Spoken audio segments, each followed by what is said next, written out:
ನಮಸ್ಕಾರ. ಮೊದಲಿಗೆ ವಿಧಾನಸಭೆಯ ಕಲಾಪ ಆರಂಭದಲ್ಲಿ ಬಿಜೆಪಿ ಶಾಸಕ ಬಸನಗೌಡ ಪಾಟೀಲ್ ಯತ್ನಾಳ್ ಮಹತ್ವದ ವಿಚಾರಗಳನ್ನು ಚರ್ಚೆ ಮಾಡಲು ಸೂಚನಾ ಪತ್ರ ಕಳುಹಿಸಿದ್ದೆ, ಅದು ಲಿಖಿತ ಉತ್ತರ ನೀಡುವ ಪಟ್ಟಿಗೆ ಸೇರ್ಪಡೆಯಾಗಿದೆ ಎಂದು ಅಸಮಾಧಾನ ವ್ಯಕ್ತಪಡಿಸಿದರು. ಆಗ ಸ್ಪಷ್ಟನೆ ನೀಡಿದ ಸಭಾಧ್ಯಕ್ಷ ಯುಟಿ ಖಾದರ್, ಚುಕ್ಕೆ ಗುರುತು ಮತ್ತು ಚುಕ್ಕೆ ರಹಿತ ಗುರುತನ್ನು ನಿರ್ಧಾರ ಮಾಡುವುದು ನಾವಲ್ಲ, ಲಾಟರಿ ಪ್ರಕ್ರಿಯೆ ಅದನ್ನು ನಿರ್ಧರಿಸುತ್ತದೆ. ಬೇಕಿದ್ದರೆ ನೀವೇ ಖುದ್ದಾಗಿ ಲಾಟರಿ ಎತ್ತುವಾಗ ಹಾಜರಿದ್ದು ನೋಡಿ ಎಂದು ಹೇಳಿದರು. ನಂತರ ಪ್ರಶ್ನೋತ್ತರವನ್ನು ಸಭಾಧ್ಯಕ್ಷರು ಕೈಗೆತ್ತಿಕೊಂಡರು.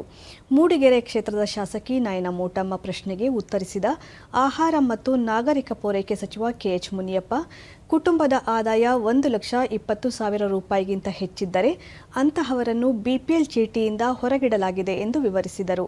ಈ ಹಂತದಲ್ಲಿ ಬಸನಗೌಡ ಪಾಟೀಲ್ ಯತ್ನಾಳ್, ರಾಜ್ಯ ಸರ್ಕಾರ ರಾಜ್ಯಪಾಲರ ಭಾಷಣದಲ್ಲಿ 1,20,00,000 ಕುಟುಂಬಗಳು ಬಿಪಿಎಲ್ನಿಂದ ಹೊರಗೆ ಬಂದಿದ್ದಾರೆ ಎಂದು ತಿಳಿಸಲಾಗಿದೆ.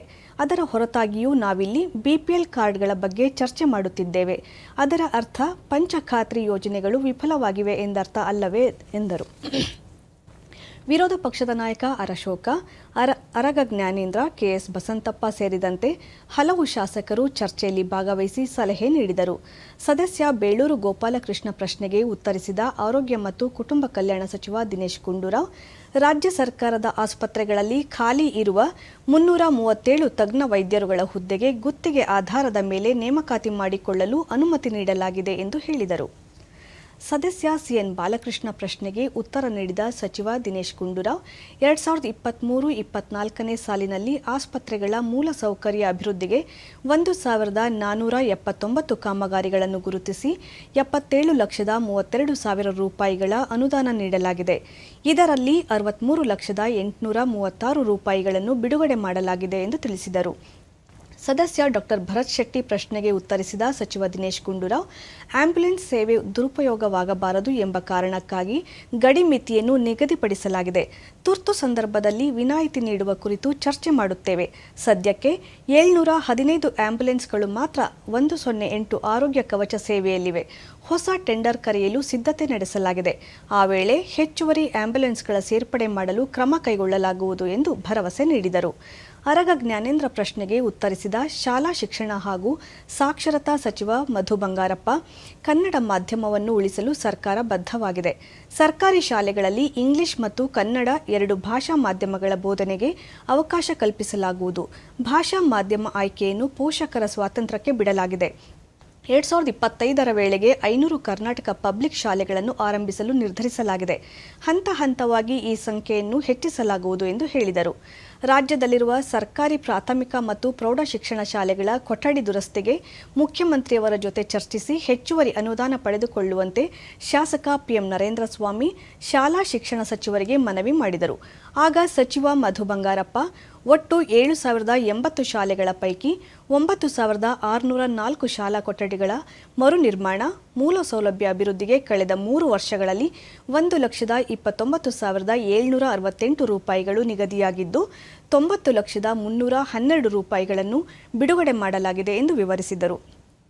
ಬಿಜೆಪಿ ಶಾಸಕ ಸುನೀಲ್ ಕುಮಾರ್ ಪ್ರಶ್ನೆಗೆ ವೈದ್ಯಕೀಯ ಶಿಕ್ಷಣ ಸಚಿವ ಶರಣ್ ಪ್ರಕಾಶ್ ಪಾಟೀಲ್, ಕಾರ್ಕಳದ ತಾಲೂಕು ಆಸ್ಪತ್ರೆಯಲ್ಲಿರುವ ಬಿಎಸ್ಸಿ ನರ್ಸಿಂಗ್ ಕಾಲೇಜ್ ಆರೋಗ್ಯ ಮತ್ತು ಕುಟುಂಬ ಕಲ್ಯಾಣ ಇಲಾಖೆ ವ್ಯಾಪ್ತಿಗೆ ಒಳಪಡಿಸಲಿದ್ದು, ಅನುದಾನ ಹಂಚಿಕೆ, ನಿರ್ವಹಣೆ ಎಲ್ಲವನ್ನೂ ಆರೋಗ್ಯ ಇಲಾಖೆಯ ಜವಾಬ್ದಾರಿಯಾಗಿದೆ ಎಂದು ಹೇಳಿದರು.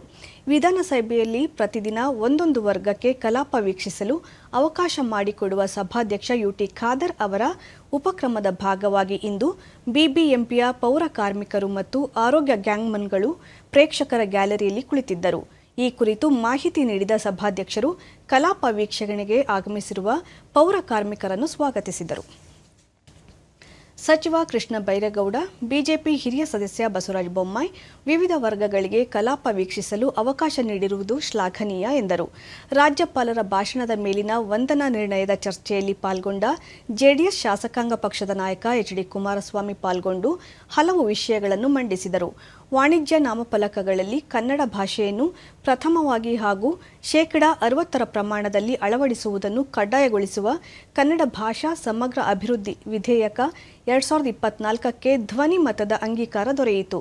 ಕನ್ನಡ ಮತ್ತು ಸಂಸ್ಕೃತಿ ಸಚಿವ ಶಿವರಾಜ್ ತಂಗಡಗಿ ಕಾಯ್ದೆಯ ಉದ್ದೇಶಗಳನ್ನು ವಿವರಿಸಿ ಪರ್ಯಾಲೋಚನೆಗೆ ಮಂಡನೆ ಮಾಡಿ ಅಂಗೀಕಾರ ನೀಡುವಂತೆ ಮನವಿ ಮಾಡಿದರು. ವಿಪಕ್ಷ ನಾಯಕ ಆರ್ ಅಶೋಕ, ಬಿಜೆಪಿ ಸದಸ್ಯರಾದ ಎಸ್ ಸುರೇಶ್ ಕುಮಾರ್, ಶಾಸಕ ಅರವಿಂದ್ ಬೆಲ್ಲದ್, ಅರಗ ಜ್ಞಾನೇಂದ್ರ ತಿದ್ದುಪಡಿ ವಿಧೇಯಕ ಮಂಡನೆಯನ್ನು ಸ್ವಾಗತಿಸಿದರು. ರಾಜ್ಯಪಾಲರ ಭಾಷಣದ ಮೇಲಿನ ಚರ್ಚೆಯ ವೇಳೆ ಮಾಜಿ ಮುಖ್ಯಮಂತ್ರಿ ಕುಮಾರಸ್ವಾಮಿ ಕೇಂದ್ರ ಸರ್ಕಾರ ಭಾರತ ಅಕ್ಕಿ ಯೋಜನೆಯಡಿ 29 ರೂಪಾಯಿಗಳಿಗೆ 10 ಕೆಜಿ ಅಕ್ಕಿಯನ್ನು ಮಾರಾಟ ಮಾಡುತ್ತಿರುವುದರಿಂದ ನಷ್ಟವಾಗಲಿದೆ ಎಂದ ಆಹಾರ ಸಚಿವರು ವಿಧಾನ ಪರಿಷತ್ನಲ್ಲಿ ಹೇಳಿದ್ದಾರೆ. ರಾಜ್ಯ ಸರ್ಕಾರ ಉಚಿತವಾಗಿ ಅಕ್ಕಿ ನೀಡುವುದರಿಂದ ನಷ್ಟವಾಗುವುದಿಲ್ಲವೇ ಎಂದು ಆರ್ಥಿಕ ಸಚಿವರೇ ಹೇಳಬೇಕು ಎಂದರು. ಮಧ್ಯಪ್ರವೇಶಿಸಿದ ಸಚಿವ ದಿನೇಶ್ ಗುಂಡೂರಾವ್, ಈ ಹಿಂದೆ ಪ್ರತಿ ಕೆಜಿಗೆ 34 ರೂಪಾಯಿಯಂತೆ ಅಕ್ಕಿ ಪೂರೈಸಿ ಎಂದು ರಾಜ್ಯ ಸರ್ಕಾರ ಮನವಿ ಸಲ್ಲಿಸಿತ್ತು.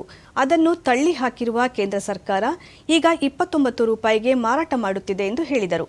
ಸಚಿವ ಪ್ರಿಯಾಂಕ್ ಖರ್ಗೆ ಮಾತನಾಡಿ, ಮೋದಿ ಗ್ಯಾರಂಟಿಗಳಿಗೆ ಜೈ ಎನ್ನಲಾಗುತ್ತಿದೆ, ರಾಜ್ಯ ಸರ್ಕಾರದ ಗ್ಯಾರಂಟಿಗಳನ್ನು ಟೀಕಿಸಲಾಗುತ್ತಿದೆ ಎಂದರು. ಇದಕ್ಕೆ ಪ್ರತಿಕ್ರಿಯಿಸಿದ ಕುಮಾರಸ್ವಾಮಿ, ಪಂಚಖಾತ್ರಿಗಳ ಬಗ್ಗೆ ನಾನು ಎಲ್ಲಿಯೂ ಮಾತನಾಡಿಲ್ಲ. ಇವುಗಳ ಉದ್ದೇಶ ಒಳ್ಳೆಯದಿದೆ, ಆದರೆ ಅದರಿಂದ ಜನರ ಆರ್ಥಿಕ ಸ್ಥಿತಿಗೆ ಎಷ್ಟು ಪ್ರಯೋಜನವಾಗುತ್ತದೆ ಎಂಬುದಷ್ಟೇ ಮುಖ್ಯ. ಯೋಜನೆಗಳ ಜಾರಿಯಲ್ಲಿನ ಲೋಪಗಳನ್ನು ಸರಿಪಡಿಸಿಕೊಳ್ಳಬೇಕೆಂದು ಸಲಹೆ ನೀಡಿದರು. ಭೋಜನ ವಿರಾಮದ ಬಳಿಕ ಚರ್ಚೆ ಮುಂದುವರಿಸಿದ ಕುಮಾರಸ್ವಾಮಿ ಚರ್ಚೆ ಮುಂದುವರಿಸಿ ಅನೇಕ ಸಲಹೆ ಸೂಚನೆಗಳನ್ನು ನೀಡಿದರು. ನಂತರ ಬೆಳಿಗ್ಗೆ ಬಿಜೆಪಿ ಶಾಸಕ ಭರತ್ ಶೆಟ್ಟಿ ಪ್ರಸ್ತಾಪಿಸಿದ ವಿಷಯ ಕುರಿತು ಗೃಹ ಸಚಿವರು ಉತ್ತರ ನೀಡುವಂತೆ ಸಭಾಧ್ಯಕ್ಷರು ಸೂಚಿಸಿದರು. ಜೊತೆಯಲ್ಲಿ ಶಾಸಕರು ಪ್ರಸ್ತಾಪಿಸಿದ ಶಾಲೆಯಲ್ಲಿ ನಾನು ಕೂಡ ಓದಿದ್ದೇನೆ. ಆ ಶಾಲೆಗೆ ಉತ್ತಮ ಹೆಸರು ಇದೆ. ಜಾತ್ಯತೀತವಾಗಿ ಮಕ್ಕಳನ್ನು ಅಲ್ಲಿಗೆ ಸೇರಿಸಲಾಗುತ್ತಿದೆ ಎಂದರು. ಗೃಹ ಸಚಿವ ಪರಮೇಶ್ವರ್ ಹೇಳಿಕೆ ನೀಡಿ, ಮಂಗಳೂರಿನ ಸಂತ ತೆರೇಸಾ ಶಾಲೆ ಪ್ರಕರಣದಲ್ಲಿ ಅನಿಲ್ ಝೆರಾಡ್ ಲೋಬೋ ದೂರು ನೀಡಿದ್ದಾರೆ. ಅದರ ಪ್ರಕಾರ ಮಂಗಳೂರು ದಕ್ಷಿಣ ಪೊಲೀಸ್ ಠಾಣೆಯಲ್ಲಿ ಪ್ರಕರಣ ದಾಖಲಾಗಿದೆ. ಶಾಲೆಯ ಶಿಕ್ಷಕಿ ಸಿಸ್ಟರ್ ಪ್ರಭಾ ಯಾವುದೇ ಧರ್ಮಕ್ಕೆ ಅವಮಾನವಾಗುವುದಂತೆ ನಡೆದುಕೊಂಡಿಲ್ಲ. ಸಿಸ್ಟರ್ ಪ್ರಭಾ ಮಾಡಿಲ್ಲ ಎಂದು ತಿಳಿದುಕೊಂಡೇ ಹೇಳಿಕೆ ನೀಡಿದ್ದೇನೆ ಎಂದು ಸಚಿವ ಪರಮೇಶ್ವರ್ ಸಮರ್ಥಿಸಿಕೊಂಡರು. ಶಾಲಾ ಶಿಕ್ಷಣ ಸಚಿವ ಮಧು ಬಂಗಾರಪ್ಪ, ಡಿಡಿಪಿಐ ವರ್ಗಾವಣೆ 3 ತಿಂಗಳ ಹಿಂದೆ ವರ್ಗಾವಣೆ ಕಡತ ಸಿದ್ಧವಾಗಿತ್ತು. ಈ ಸಮಯದಲ್ಲಾಗಿದೆ ಎಂದ ಮಾತ್ರಕ್ಕೆ ಶಾಲಾ ಪ್ರಕರಣಕ್ಕೆ ತಳುಕು ಹಾಕುವುದು ಬೇಡ ಎಂದರು. ವಿರೋಧ ಪಕ್ಷದ ನಾಯಕ ಆರ್ ಅಶೋಕ, ಎಚ್.ಡಿ. ಕುಮಾರಸ್ವಾಮಿ, ಶಾಸಕ ಸುನೀಲ್ ಕುಮಾರ್, ಸಿಸಿ ಪಾಟೀಲ್ ಸೇರಿದಂತೆ ವಿಪಕ್ಷಗಳ ಅನೇಕರು ಭರತ್ ಶೆಟ್ಟಿ ಅವರ ಬೆಂಬಲಕ್ಕೆ ನಿಂತರು. ಆಡಳಿತ ಪಕ್ಷದಿಂದಲೂ ಪ್ರತಿರೋಧಗಳು ವ್ಯಕ್ತವಾದವು. ಆಡಳಿತ ಮತ್ತು ಪ್ರತಿಪಕ್ಷಗಳ ನಡುವೆ ವಾಗ್ವಾದದ ಹೆಚ್ಚಾಗಿದ್ದರಿಂದ ಸಭಾಧ್ಯಕ್ಷ ಸ್ಥಾನದಲ್ಲಿದ್ದ ಮಹಂತೇಶ್ ಶಿವಾನಂದ ಕೌಜಲಗಿ ಕಲಾಪವನ್ನು ನಾಳೆ ಬೆಳಗ್ಗೆ 10:15ಕ್ಕೆ ಮುಂದೂಡಿದರು.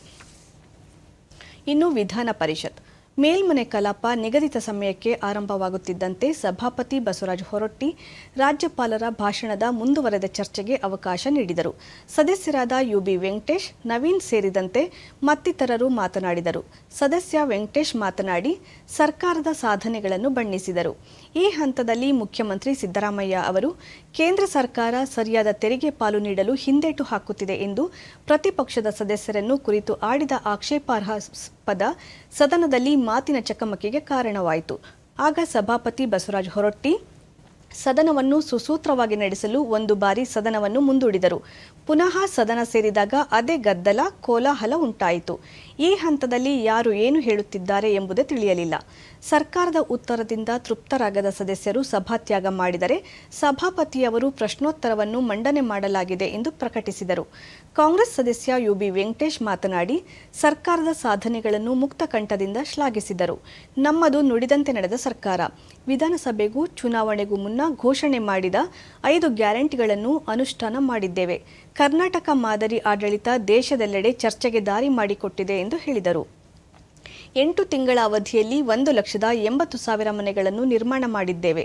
ಶೀಘ್ರದಲ್ಲೇ ಇವುಗಳ ವಿತರಣೆ ನಡೆಯಲಿದೆ ಎಂದು ಯುಬಿ ವೆಂಕಟೇಶ್ ಹೇಳಿದಾಗ ಪ್ರತಿಪಕ್ಷದ ಸದಸ್ಯರು ತೀವ್ರವಾಗಿ ಆಕ್ಷೇಪಿಸಿದರು. ಕೇವಲ 8 ತಿಂಗಳಲ್ಲಿ 1,80,000 ಮನೆಗಳನ್ನು ನಿರ್ಮಿಸಲು ಹೇಗೆ ಸಾಧ್ಯ? ಸದಸ್ಯರು ತಪ್ಪು ಮಾಹಿತಿ ಕೊಡಬಾರದೆಂದು ಸಭಾಪತಿಯವರಲ್ಲಿ ಮನವಿ ಮಾಡಿದರು. ಮಧ್ಯಪ್ರವೇಶ ಮಾಡಿದ ವಸತಿ ಸಚಿವ ಜಮೀರ್ ಅಹಮದ್, ನಾವು 5 ಲಕ್ಷ ಮನೆಗಳನ್ನು ನಿರ್ಮಿಸುವ ಗುರಿ ಹೊಂದಿದ್ದೇವೆ. ಇದರ ಮೊದಲ ಹಂತವಾಗಿ 1,80,000 ಮನೆಗಳ ನಿರ್ಮಾಣಕ್ಕೆ ಸಚಿವ ಸಂಪುಟ ಅನುಮೋದನೆ ನೀಡಿದೆ. ಇದಕ್ಕಾಗಿ 500 ಕೋಟಿ ಹಣವನ್ನು ಮೀಸಲಿಟ್ಟಿದ್ದೇವೆ. ಮೊದಲ ಹಂತವಾಗಿ 36,000 ಮನೆಗಳನ್ನು ಮುಂದಿನ ಮಾರ್ಚ್ 2ರಂದು ವಿತರಣೆ ಮಾಡಲಿದ್ದೇವೆ ಎಂದರು. ಈ ಹಂತದಲ್ಲಿ ಮುಖ್ಯಮಂತ್ರಿ ಸಿದ್ದರಾಮಯ್ಯ ಮಾತನಾಡಲು ಮುಂದಾಗುತ್ತಿದ್ದಂತೆ ಬಿಜೆಪಿ ಸದಸ್ಯ ರುದ್ರಗೌಡ ಎದ್ದು ನಿಂತಿದ್ದು ಮುಖ್ಯಮಂತ್ರಿಗಳನ್ನು ಕೆರಳಿಸಿತು. ನಾನಿನ್ನೂ ಉತ್ತರವನ್ನೇ ಮುಗಿಸಿಲ್ಲ, ಕುಳಿತುಕೊಳ್ಳಿ ಎಂದು ಏರಿದ ಧ್ವನಿಯಲ್ಲಿ ಗದರಿಸಲು ಮುಂದಾದರು. ಇದರಿಂದ ಕೆರಳಿದ ಬಿಜೆಪಿ ಸದಸ್ಯರು, ಈ ರೀತಿ ಮಾತನಾಡುವುದು ಸರಿಯಲ್ಲ, ಸದಸ್ಯರಿಗೆ ನಿರ್ದೇಶನ ನೀಡುವ ಅಧಿಕಾರ ಸಭಾಪತಿಗಳಿಗೆ ಮಾತ್ರ ಇರುತ್ತದೆ, ಈ ರೀತಿ ಮಾತನಾಡುವುದು ಎಷ್ಟರ ಮಟ್ಟಿಗೆ ಸರಿ ಎಂದು ಪ್ರಶ್ನಿಸಿದರು. ಈ ಹಂತದಲ್ಲಿ ಆಡಳಿತ ಮತ್ತು ಪ್ರತಿಪಕ್ಷದ ಸದಸ್ಯರ ನಡುವೆ ಮಾತಿನ ಚಕಮಕಿ ನಡೆಯಿತು.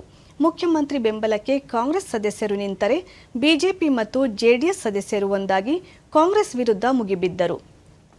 ಪ್ರತಿಪಕ್ಷದ ನಾಯಕ ಕೋಟ ಶ್ರೀನಿವಾಸ್ ಪೂಜಾರಿ, ಒಂದು ಪ್ರಶ್ನೆಗೆ 5ಕ್ಕಿಂತ ಹೆಚ್ಚು ನಿಮಿಷ ಉತ್ತರ ನೀಡುವಂತಿಲ್ಲ, ಇದು ಉತ್ತರವೋ ಇಲ್ಲ ಭಾಷಣವೋ. ಅವರ ಪ್ರತಿಯೊಂದು ಮಾತಿನಲ್ಲೂ ಕೇಂದ್ರ ಸರ್ಕಾರವನ್ನು ಗುರಿಯಾಗಿಟ್ಟುಕೊಂಡೇ ಮಾತನಾಡುತ್ತಿದ್ದಾರೆ. ನಮ್ಮ ಬಳಿಯೂ ದಾಖಲೆಗಳಿವೆ. ಮುಖ್ಯಮಂತ್ರಿಗಳು ಸುಳ್ಳು ಹೇಳಿ ಸದನದ ದಿಕ್ಕು ತಪ್ಪಿಸುವುದು ಬೇಡ ಎಂದು ಆಗ್ರಹಿಸಿದರು. ಆಗ ಮುಖ್ಯಮಂತ್ರಿ ಸಿದ್ದರಾಮಯ್ಯ ಅವರು, ನಿಮ್ಮ ಬಳಿ ದಾಖಲೆಗಳಿದ್ದರೆ ಹಣಕಾಸು ಆಯೋಗಕ್ಕೆ ಕೊಡಿ. ನೀವು 7 ಕೋಟಿ ಕನ್ನಡಿಗರ ಪರವಾಗಿ ಇದ್ದೀರೋ ಇಲ್ಲವೇ ಕನ್ನಡಿಗರ ವಿರೋಧಿಗಳೋ, ಮೊದಲು ಅದನ್ನು ಬಹಿರಂಗಪಡಿಸಿ. ಸತ್ಯ ಸತ್ಯವೇ, ಸುಳ್ಳು ಸುಳ್ಳೇ. ನೀವು ಎದ್ದು ನಿಂತು ಮಾತನಾಡಿದರೆ ನಾವು ಬಾಯಿ ಮುಚ್ಚಿಕೊಂಡು ಕೂರುವುದಿಲ್ಲ. ಇಂತಹ ಗೂಂಡಾಗಿರಿ ವರ್ತನೆಗೆ ಜಗ್ಗುವುದಿಲ್ಲ. ಕೇಂದ್ರ ಸರ್ಕಾರದ 14 ಮತ್ತು 15ನೇ ಹಣಕಾಸು ಆಯೋಗದ ಶಿಫಾರಸ್ಸಿನಂತೆ ರಾಜ್ಯಕ್ಕೆ 11 ಕೋಟಿ 495 ರೂಪಾಯಿ ಹಣ ಬರಬೇಕಾಗಿದ್ದು, ಇದುವರೆಗೂ ಒಂದೇ ಒಂದು ರೂಪಾಯಿ ಕೂಡ ಬಿಡುಗಡೆಯಾಗಿಲ್ಲ ಎಂದರು.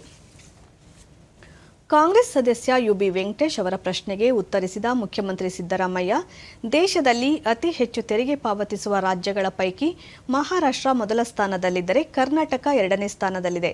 2018-19ರಲ್ಲಿ ಕೇಂದ್ರ ಬಜೆಟ್ ಗಾತ್ರ 24 ಕೋಟಿ 42 ಸಾವಿರ ರೂಪಾಯಿ ಇತ್ತು.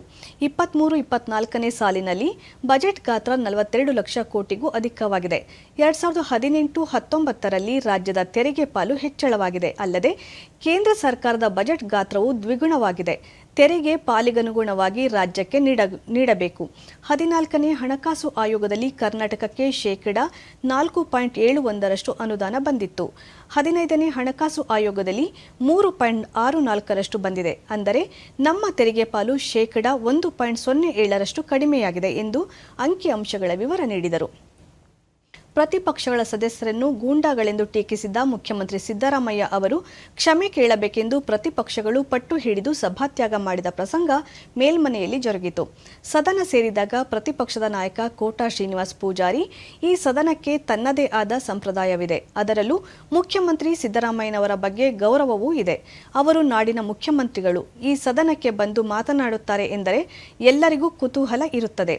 ಚರ್ಚೆಯ ಸಮಯದಲ್ಲಿ ವಾದ ವಿವಾದಗಳನ್ನು, ಟೀಕೆ ಟಿಪ್ಪಣಿಗಳನ್ನು, ಆರೋಪ ಪ್ರತ್ಯಾರೋಪ ನಡೆಯುವುದು ಸಹಜ. ಆದರೂ ಕ್ಷಮೆ ಕೋರಬೇಕು ಎಂದರು. ಆಗ ಸಭಾಪತಿ ಬಸವರಾಜ ಹೊರಟ್ಟಿ, ಈಗಾಗಲೇ ತಾವು ಮುಖ್ಯಮಂತ್ರಿಗಳು ಬಳಸಿದ ಪದವನ್ನು ಕಡತದಿಂದ ತೆಗೆದುಹಾಕಲು ಸೂಚಿಸಿದ್ದೇನೆ. ಪುನಃ ಅದೇ ವಿಷಯದ ಬಗ್ಗೆ ಚರ್ಚೆ ಮಾಡುವುದು ಬೇಡ ಎಂದು ಸಲಹೆ ನೀಡಿದರು. ಆಗ ಕಾನೂನು ಮತ್ತು ಸಂಸದೀಯ ವ್ಯವಹಾರಗಳ ಸಚಿವ ಎಚ್.ಕೆ. ಪಾಟೀಲ್ ಮಧ್ಯಪ್ರವೇಶಿಸಿ, ಸಭಾಪತಿಗಳು ಕಡತದಿಂದ ತೆಗೆದುಹಾಕಿದ್ದೇನೆ ಎಂದು ಹೇಳಿದರೆ ಅಲ್ಲಿಗೆ ಮುಗಿದಂತೆ. ಪುನಃ ಅದೇ ವಿಷಯದ ಬಗ್ಗೆ ಮಾತನಾಡುವುದಾಗಲಿ ಅದರ ಬಗ್ಗೆ ಚರ್ಚೆ ಮಾಡುವುದಾಗಲಿ ಸರಿಯಲ್ಲ ಎಂದರು. ಪ್ರತಿಪಕ್ಷದ ಮುಖ್ಯ ಸಚೇತಕ ರವಿಕುಮಾರ್ ಆಕ್ಷೇಪಿಸಿದರು. ಆಗ ಸಭಾಪತಿ, ಸದಸ್ಯರು ಬಳಸಿದ ಸಂಸದೀಯ ಅಥವಾ ಅಸಂಸದೀಯ ಎಂಬುದನ್ನು ಪರಿಶೀಲನೆ ನಡೆಸಬೇಕು, ಸದನದಲ್ಲಿ ಪರಿಸ್ಥಿತಿ ತಿಳಿಯಾಗಲಿ ಎಂದು ನಾನೇ ಆ ಪದಗಳನ್ನು ಕಡತದಿಂದ ತೆಗೆದುಹಾಕಲು ಸೂಚಿಸಿದ್ದೇನೆ. ಅದಕ್ಕಾಗಿ ಇನ್ನೇನು ಮಾಡಲು ಸಾಧ್ಯ ಎಂದು ಪ್ರಶ್ನೆ ಮಾಡಿದರು. ಆಡಳಿತ ಮತ್ತು ಪ್ರತಿಪಕ್ಷದ ಸದಸ್ಯರ ನಡುವೆ ಮಾತಿನ ಚಕಮಕಿ, ಗದ್ದಲ ಮುಂದುವರಿಯಿತು. ಸಭಾಪತಿಯವರು ರಾಜ್ಯಪಾಲರ ಭಾಷಣದ ಮೇಲಿನ ಚರ್ಚೆಗೆ ಅವಕಾಶ ನೀಡುತ್ತಿದ್ದಂತೆ ಪ್ರತಿಪಕ್ಷದ ಸದಸ್ಯರು ಸದನವನ್ನು ಸಭಾತ್ಯಾಗ ಮಾಡಿದರು. ಈ ವೇಳೆ ಸಭಾಧ್ಯಕ್ಷರು ಪ್ರಶ್ನೋತ್ತರವನ್ನು ಮಂಡನೆ ಮಾಡಲಾಗಿದೆ ಎಂದು ಪ್ರಕಟಿಸಿದರು. ಬಳಿಕ ಲಿಖಿತ ಮೂಲಕ ಉತ್ತರಿಸುವ ಪ್ರಶ್ನೆಗಳನ್ನು ಸಭಾನಾಯಕ ಬೋಸರಾಜು ಮಂಡಿಸಿದರು. ನಂತರ ಸಭಾಪತಿಗಳು ರಾಜ್ಯಪಾಲರ ಭಾಷಣದ ಮೇಲಿನ ಚರ್ಚೆಗೆ ಅವಕಾಶ ನೀಡಿದರು. ಸದಸ್ಯ ತಿಪ್ಪಣ್ಣ, ರಾಜ್ಯಪಾಲರ ಭಾಷಣದ ಮೇಲೆ ಮಾತನಾಡಿ ಕೆಲವು ಸಲಹೆಗಳನ್ನು ಸರ್ಕಾರಕ್ಕೆ ನೀಡಿದರು. ಬಳಿಕ ಸದನವನ್ನು ಮಧ್ಯಾಹ್ನದ ಭೋಜನಕ್ಕೆ ಮುಂದೂಡಿದರು. ಭೋಜನ ವಿರಾಮದ ಬಳಿಕ ಮಧ್ಯಾಹ್ನ ಸಭಾಪತಿ ಬಸವರಾಜ ಹೊರಟ್ಟಿಯವರು ಕಾರ್ಯಕಲಾಪಗಳನ್ನು ಕೈಗೆತ್ತಿಕೊಂಡರು. ಆರಂಭದಲ್ಲಿ ಬಿಜೆಪಿ ಸದಸ್ಯ ರವಿಕುಮಾರ್ ವರದಿಗಳನ್ನು ಪ್ರಸ್ತಾಪಿಸಿ ಒಪ್ಪಿಸಿದರು. ಇಲ್ಲಿಗೆ ಇಂದಿನ ವಿಧಾನಮಂಡಲದ ಕಾರ್ಯಕಲಾಪಗಳ ಸಮೀಕ್ಷೆ ಮುಕ್ತಾಯವಾಯಿತು. ನಮಸ್ಕಾರ.